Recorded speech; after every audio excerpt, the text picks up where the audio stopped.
Merci Arnaud. Alors on entendait des réticences. Comment expliquer le contraste avec l'Allemagne qui apparaît depuis quelques jours comme la terre d'accueil des migrants? Deux pays de taille presque comparable, mais deux états d'esprit très différents. Stéphanie Pérez, Élise Stern, Marie Cazot.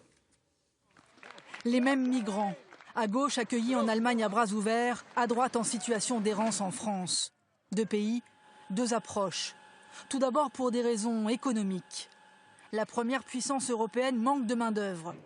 Les réfugiés qui se prestent en Allemagne sont pour certains jeunes et qualifiés. Le pays a intérêt à recruter ses ingénieurs, ses techniciens, ses artisans, à un moment où son taux de chômage n'a jamais été aussi bas, 6,4% contre plus de 10% en France.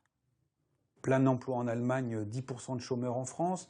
L'état des finances publiques et la richesse du pays. La France est encore gravement en crise. En Allemagne, le budget est à l'excédent.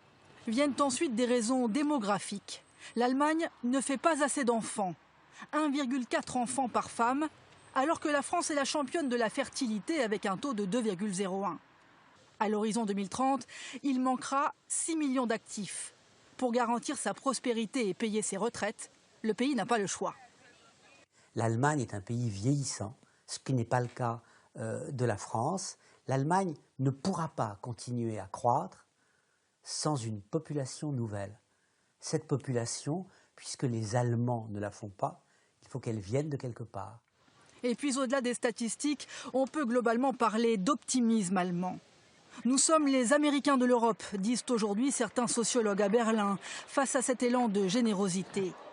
Le pays fait tout pour tourner la page de son passé obscur, pour se poser en modèle d'humanisme. Face à la France, pourtant historique défenseur des droits de l'homme, la différence, c'est aussi une question de mental.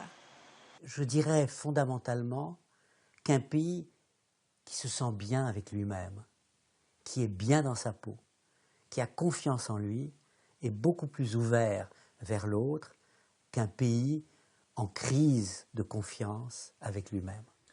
Deux pays, deux opinions publiques diamétralement opposées. 55% des Français ne veulent pas que la France suive l'exemple allemand.